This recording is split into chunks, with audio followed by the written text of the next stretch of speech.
চীন সফরে গিয়ে এমন এক চুক্তি করবেন তারেক রহমান যা পাল্টে দেবে দক্ষিণ এশিয়ার ভূ রাজনৈতিক সমীকরণ।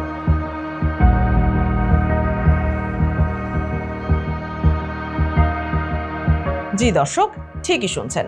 আমেরিকা ভারতের নজর এখন তারেক রহমানের সাহসী এই সফরের দিকে।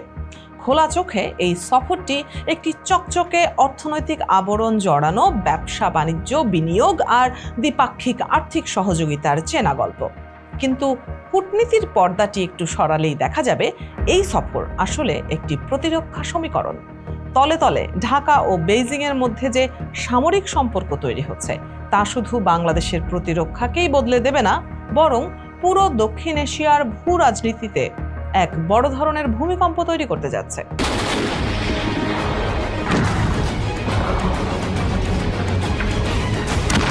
চলুন পুরো সমীকরণটি সহজে বুঝে নেই। এই সফরের সবচেয়ে বড় চমকটি লুকিয়ে আছে আকাশে। বাংলাদেশ বিমান বাহিনীর জন্য বেইজিং এর তৈরি 20টি অত্যাধুনিক J-10CE multi role fighter jet কেনার জন্য একটি বিশাল চুক্তি চূড়ান্ত করার শেষ ধাপে রয়েছে ঢাকা। টাকার অঙ্কে এটি প্রায় 26,400 কোটি টাকার চুক্তি। প্রতিটি যুদ্ধ বিমানের দাম ধরা হয়েছে প্রায় 720 কোটি টাকা। অর্থাৎ 20টি যুদ্ধ বিমানের মূল বহরের পেছনে খরচ হচ্ছে প্রায় 14,400 কোটি টাকা।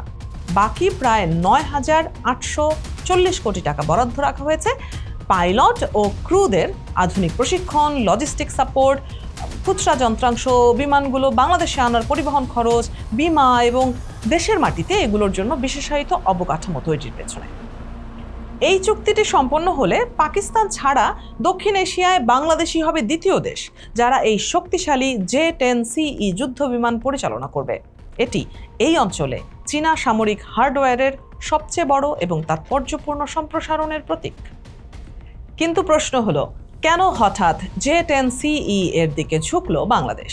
অনেকের মনে প্রশ্ন জাগতে পারে, হুট করে বাংলাদেশ কেন ফরাসি রাফাল বা অন্যান্য পশ্চিমা যুদ্ধ বিমান ছেড়ে এই চীনা জেটের দিকে ঝুঁকলো? এর উত্তর লুকিয়ে আছে 2025 সালের মে মাসের এক সামরিক সংঘাতে। ভারত ও পাকিস্তানের মধ্যে ঘটে যাওয়া সেই সীমান্ত সংঘাত ঢাকার সামরিক পরিকল্পনাকারীদের চোখ খুলে দিয়েছিল। আকাশ যুদ্ধে ভারতীয় রাফাল ফাইটারের মুখোমুখি হয়ে চীনা J-10CE এর পারফরম্যান্স এবং কার্যকারিতা নিয়ে পাকিস্তানি বিবরণ ঢাকার কৌশলগত হিসাব নিকাশ পুরোপুরি বদলে দেয়।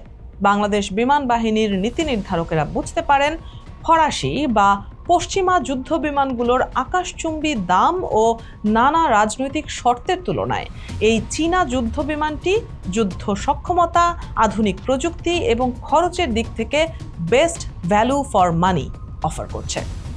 অধ্যাপক ইউনূসের অন্তর্বর্তী সরকার ব্যাপক সামরিক ও কৌশলগত পর্যালোচনার পর নীতিগতভাবে এই চুক্তিটির অনুমোদন দিয়েছিল। আর বর্তমান নির্বাচিত সরকার এখন এটিকে রাষ্ট্রীয়ভাবে চূড়ান্ত রূপ দিতে যাচ্ছে। বিমান বাহিনী প্রধান air chief marshal Hasan Mahmud খানের নেতৃত্বে গঠিত 11 সদস্যের একটি শক্তিশালী আন্তঃমন্ত্রণালয় কমিটি এখন বেইজিংয়ের সাথে G2G শর্তাবলী, সহজ অর্থ প্রদানের সময়সূচি এবং দ্রুত সরবরাহের সময়সীমা চূড়ান্ত করতে কাজ করে যাচ্ছে। চীন থেকে শুধু যুদ্ধ বিমান এনেই ক্ষান্ত হচ্ছে না ঢাকা, প্রতিরক্ষা ক্ষেত্রে স্বনির্ভরতার এক দীর্ঘমেয়াদী মাস্টার প্ল্যানও এর সাথে যুক্ত। চলতি বছরের জানুয়ারিতে বাংলাদেশ বিমান বাহিনী চায়না ইলেকট্রনিক্স টেকনোলজি গ্রুপ কর্পোরেশনের রপ্তানি শাখা CETC ইন্টারন্যাশনালের সাথে একটি ঐতিহাসিক G2G চুক্তি স্বাক্ষর করেছে। এর অধীনে ঢাকায় স্থাপন করা হচ্ছে একটি সর্বাধুনিক চালকবিহীন আকাশযান বা ড্রোন উৎপাদন ও সংযোজন কারখানা। সবচেয়ে বড় কথা, এই চুক্তির মূল শর্ত হলো সম্পূর্ণ প্রযুক্তি হস্তান্তর। এর অর্থ হলো চীন শুধু আমাদের কাছে ড্রোন বিক্রি করবে না, বরং ড্রোন বানানোর প্রযুক্তিও আমাদের শিখিয়ে দেবে। আজ পর্যন্ত বাংলাদেশের ইতিহাসে চীনা সামরিক প্রযুক্তির এটাই সবচেয়ে বড় এবং যুগান্তকারী হস্তান্তর। এর ফলে ভবিষ্যতে বাংলাদেশ নিজের মাটিতেই সামরিক ও নজরদারি ড্রোন তৈরি করতে পারবে, যা দেশের সীমান্ত ও সমুদ্র সীমা রক্ষায় এক বৈপ্লবিক পরিবর্তন আনবে। প্রধানমন্ত্রীর এই বেইজিং সফরের মধ্য দিয়ে বাংলাদেশ দক্ষিণ এশিয়ার ভূ রাজনীতিতে এক অত্যন্ত সাহসী ও স্বাধীন পররাষ্ট্র নীতির বার্তা দিচ্ছে। বঙ্গোপসাগরের কৌশলগত অবস্থানে থাকা বাংলাদেশ যখন বেইজিংয়ের এত কাছাকাছি সামরিক অংশীদারিত্বে জড়ায়, তখন আঞ্চলিক পরাশক্তি ভারত এবং বৈশ্বিক শক্তি আমেরিকার সদর দপ্তরে যে আলোচনা পর্যালোচনা ঝড় তুলবে তা বলাই বাহুল্য। বাংলাদেশ তার সামরিক আধুনিকায়নের লক্ষ্য ফোর্সেস গোল এর আওতায় নিজের আকাশসীমাকে সম্পূর্ণ সুরক্ষিত করতে চায়। আর এই যাত্রায় বেইজিংকে পাশে পাওয়া ঢাকার জন্য এক বড় কৌশলগত সুবিধা।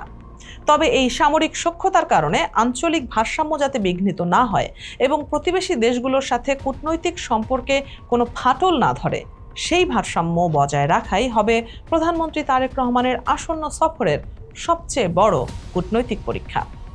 অর্থনৈতিক আবরণী দিয়ে শুরু হতে যাওয়া এই চীন সফর শেষ পর্যন্ত ঢাকাকে সামরিকভাবে কতটা উঁচুতে নিয়ে যায় আর দক্ষিণ এশিয়ার আকাশে ক্ষমতার ভারসাম্য কিভাবে নতুন করে লেখে তা দেখার জন্য এখন পুরো বিশ্বের চোখ এই সফরের দিকে।